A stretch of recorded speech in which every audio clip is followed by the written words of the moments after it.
നെല്ലിക്കയെക്കുറിച്ചുള്ള എപ്പിസോഡിൽ നെല്ലിക്ക നീരിനോടൊപ്പം മഞ്ഞൾ ചേർത്ത് കഴിക്കുന്നത് പ്രമേഹം കുറയാൻ നല്ലതാണെന്ന് നമ്മൾ പറഞ്ഞിട്ടുണ്ട്. പ്രമേഹത്തിനെതിരായി പ്രയോഗിക്കുന്ന മിക്ക ഔഷധ യോഗങ്ങളിലും മഞ്ഞളുണ്ട്. മഞ്ഞൾ എന്ന് പറഞ്ഞാൽ രണ്ട് തരം മഞ്ഞളുണ്ട്. മഞ്ഞൾ, മലമഞ്ഞൾ. സാധാരണ അധികം ഉപയോഗിക്കുന്നത് മഞ്ഞൾ തന്നെയാണ്. മഞ്ഞൾ ഏറ്റവും നന്നായിട്ട് പറയുന്നത് പ്രമേഹ രോഗികൾക്കാണ്. ഈ ഞങ്ങളുടെ ശാസ്ത്രത്തിൽ അവസാന ഭാഗത്ത് ഓരോ രോഗത്തിനും ഏറ്റവും ഫലപ്രദമായിട്ടുള്ള മരുന്നുകളെ പറ്റി പറയുന്ന ഒരു 10-20 വാക്യങ്ങളുണ്ട്. അതിൽ പ്രമേഹത്തിന് ഏറ്റവും നന്നായിട്ട് പറയുന്നതിൽ നിശ മഞ്ഞൾ, ആമലകം നെല്ലിക്ക. അതിൽ തന്നെ നിശയാണ് ആദ്യം പറഞ്ഞത്. നിശാമലകങ്ങൾ പ്രമേഹ രോഗികൾക്ക് പറയാമെന്ന്. അത് കഫഹരാണ്, അങ്ങേറ്റത്തെ കഫഹരാണ്, വിഷഹരാണ്, പിത്തഹരാണ്. പക്ഷേ അത് ചെറിയൊരു പോരായ്മയുള്ളത്, അത് മാത്രമായിട്ട് ഉപയോഗിക്കുമ്പോൾ കുറച്ച് പ്രായമായുള്ള ആൾക്കാർക്ക് ഗ്യാസിൻ്റെ വിഷമം വരാൻ സാധ്യതയുണ്ട്. വായുവിന് അത്ര നന്നാവില്ല. അപ്പോൾ അതിന് കോമ്പൻസേറ്റ് ചെയ്യാനായിരിക്കും നെല്ലിക്ക കൂടിയും ചേർത്ത് കഴിക്കാൻ പറയും. അല്ലെങ്കിൽ അതിൽ വേറെ ജീരകമോ അങ്ങനെ വല്ലതും ചേർത്ത് കഴിക്കാൻ പറയും. വെള്ളം ഉണ്ടാക്കി കുടിക്കാനാണ്. അതിന് പൊടി ഉണ്ടാക്കിയിട്ട് അത് ചൂടുവെള്ളത്തിൽ കഴിക്കാം. അതുപോലെ തന്നെ അതിൻ്റെ അത് ചേർന്നതായിട്ടുള്ള പല മരുന്നുകളുമുണ്ട്. സേവിക്കാനുള്ളതുണ്ട്, പുറമേ പെട്ടാളുകളുണ്ട്. ഇപ്പോൾ മഹാതൃക്കം നെയ്യിലൊക്കെ അതുണ്ടല്ലോ, മഹാതൃക്കം. അതുപോലെ നിശാകതകാതി എന്ന് പറഞ്ഞ കഷായമുണ്ട്. പിന്നെ എണ്ണകൾ ഇത് ചേർന്ന് നാൽപ്പാമരം എണ്ണയിൽ മഞ്ഞളുണ്ട്, പ്രധാന മഞ്ഞളുണ്ട്. തൊലിപ്പുറമെയുള്ള അസുഖത്തിനും വിഷബാധ എന്ന് പറഞ്ഞാൽ, വിഷം എന്ന് പറഞ്ഞാൽ സ്ഥാപന വിഷം, ജംഗമ വിഷം. സ്ഥാപന വിഷം എന്ന് പറഞ്ഞാൽ ചില വസ്തുക്കളിലെ അലർജി എന്ന് പറയില്ലേ, ഇപ്പോഴത്തെ പുതിയ ഭാഷയിൽ അലർജി, പക, അത് നിമിത്തം ഉണ്ടാകുന്നത്. ജംഗമ വിഷം എന്ന് പറഞ്ഞാൽ ഈ പാമ്പ്, നായ മുതലായതൊക്കെ കടിച്ചുണ്ടാകുന്ന വിഷയങ്ങൾ. ഇതിനൊക്കെ ആ കളി ഏറ്റ ഭാഗത്ത് മഞ്ഞൾ അരച്ച് തേക്കാൻ പറയും. മഞ്ഞൾ അതുപോലെ അട്ട കളിപ്പിക്കും. സാധാരണ ചില രോഗങ്ങൾക്ക് രക്തം കളയാനായിട്ട്. ഇന്നത്തെ പോലെ സ്രിഞ്ചിൽ വലിച്ചു കെട്ടി കളയല്ല, അട്ടയെ കളിപ്പിച്ച് രക്തം കളയാണ്. അങ്ങനെ അടുപ്പിച്ച് രക്തം പോയി കഴിഞ്ഞാൽ ആ അട്ടയുടെ കളി ഏറ്റിട്ടുള്ള ഭാഗം ഇൻഫെക്ഷൻ വരാണ്ടിരിക്കാൻ ആദ്യം മഞ്ഞൾ കുറച്ച് വേപ്പിൻ്റെ കൂടിയിട്ട് അരച്ച് പൊത്തുകയാണ്. മഞ്ഞളാണ് പ്രധാനം. അപ്പോൾ അതിന് പിന്നെ വിഷബാധ ഉണ്ടാവില്ല. അപ്പോൾ അങ്ങനത്തെ പ്രമേഹത്തിന് നന്നായിട്ടാണ്, വിഷഹരാണ്, രക്തശുദ്ധിക്ക് വളരെ വളരെ നന്നായിട്ടാണ്. പക്ഷേ ചെറിയൊരു ദോഷം, കുറച്ചൊരു വാതകോപം ഉണ്ടാക്കുന്നത് മാത്രം. അതിന് കോമ്പൻസേറ്റ് ചെയ്യാൻ അതിൽ വല്ല ജീരകമോ അങ്ങനെ വല്ലതും ചേർത്ത് കഴിച്ചാൽ ആ ദോഷം ഉണ്ടാവില്ല. മലമഞ്ഞൾ അതുപോലെ രക്തശുദ്ധിക്ക് വന്ന്, പ്രത്യേകിച്ചും അതിനൊരു ഗുണമുള്ളത് ഈ വായ്പുണ്ണ്, വായിൽ തൊലി പോവുക, അങ്ങനെയുള്ള രോഗങ്ങൾക്ക് മലമഞ്ഞത്തിൽ മാത്രം കഷായം വെച്ച് അത് കൊള്ളാൻ പറയുക. അതുകൊണ്ട് നെയ്യ് കാച്ചി പുരട്ടാൻ പറയുക. ഇങ്ങനെയൊക്കെ ചെയ്യാറുണ്ട്. ഈ കൂടുതൽ സ്ട്രെയിനൊക്കെ എടുത്ത് ചെയ്യുന്ന ജോലികളാണല്ലോ ഇന്നത്തെ അന്തരീക്ഷത്തിലുള്ളത്. അപ്പോൾ അതിലൂടെ ഉണ്ടാകുന്ന ഈ മൈഗ്രെയിൻ മുതലായ അസുഖങ്ങൾ, സാധാരണ തലവേദനയ്ക്ക് വരെ മൈഗ്രെയിൻ എന്ന് പറയുന്ന ഒരു കണ്ടീഷനാണിപ്പോൾ. ഒരു മൈഗ്രെയിൻ അല്ലെങ്കിൽ കൊടിഞ്ഞി എന്നൊക്കെ പറഞ്ഞ ഇതിൽ ഒരു സംഗതി ആദ്യം മനസ്സിലാക്കണം. ഈ മൈഗ്രെയിൻ എന്താ ചികിത്സ എന്ന് വെച്ചാൽ, മൈഗ്രെയിൻ ആയുർവേദത്തിലില്ല. അപ്പോൾ അതിന് ചികിത്സയില്ല. മൈഗ്രെയിൻ എന്ന് പറയുന്ന രോഗം ഈ ഒറ്റച്ചെന്നി തലവേദന, അല്ലെങ്കിൽ സൂര്യാവർത്തം എന്ന് വേണമെങ്കിൽ പറയാം, ആ രോഗമാണ്. അതിന് കാരണം ആയിത്തീരുന്നത് വാതകോപമാണ്. ഞരമ്പുകളിൽ കൂടിയുള്ള വാതകോപം. അതിന് സാധാരണയായിട്ട്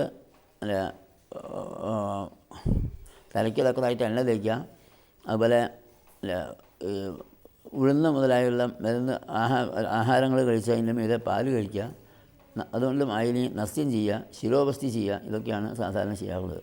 എണ്ണ വളരെ ഫലപ്രദമായിട്ടുള്ള എണ്ണകളുണ്ട്. ബലാഹലാദി, നമ്മൾ പ്രത്യേകമായിട്ടുണ്ടാക്കുന്ന ഒരു നിഷ്കൽക്കൻ, ഉത്തമതൈലം, രസതൈലം, മഹാമാഷതൈലം, ഇതൊക്കെ ഇതിന് ഫലപ്രദമാണ്.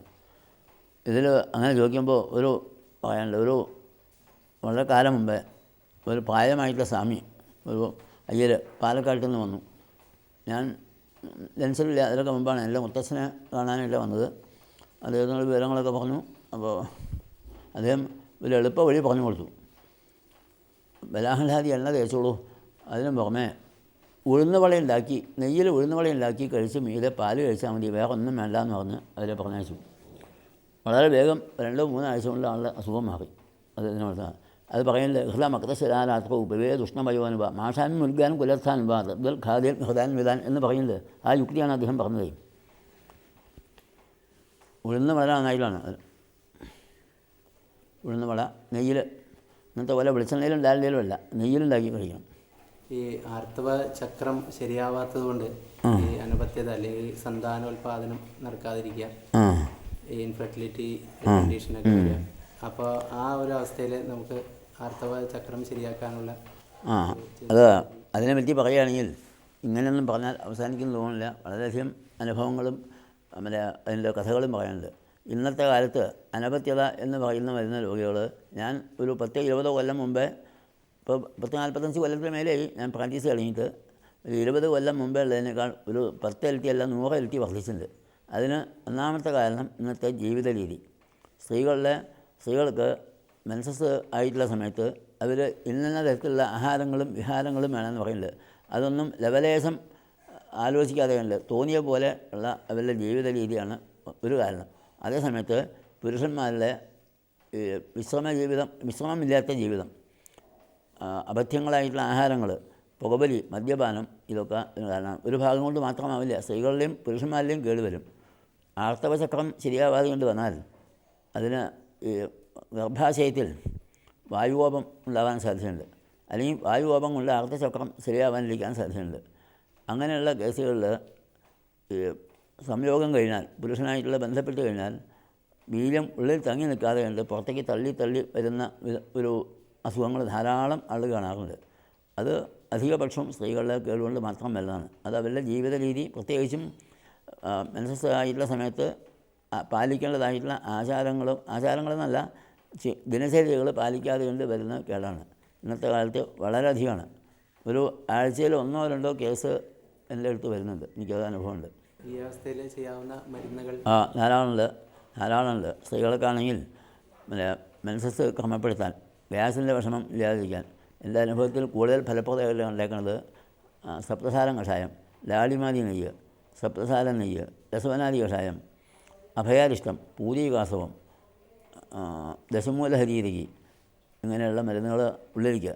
അതുപോലെ തന്നെ അഭ്യംഗം, അവഗാഹം, ഹിബാത്ത്, മരുന്നിട്ട് കഷായവെള്ളത്തിൽ ഇറങ്ങിയിരിക്കുക. വസ്തി, അത് കഷായവസ്തി, സ്നേഹവസ്തി, കഷായവസ്തി, ഉത്തരവസ്തി, വിജയനൽ ആയിട്ട് ചെയ്യുന്ന വസ്തി, ഇതൊക്കെയാണ് അവർക്ക് ചെയ്യാറുള്ളത്. പ്രത്യേകിച്ചും ഈ വാമിനി എന്നുള്ള ദോഷം, വീര്യം തങ്ങി നിൽക്കാതെ കൊണ്ട് പുറത്തേക്ക് തള്ളി വരുന്ന നിമിത്തം ഉണ്ടാകാവുന്ന അനപത്യതയ്ക്ക് സ്ത്രീകൾക്കാണ് ഏറ്റവും പ്രാധാന്യം കൊടുത്ത് ചികിത്സിക്കേണ്ടത്.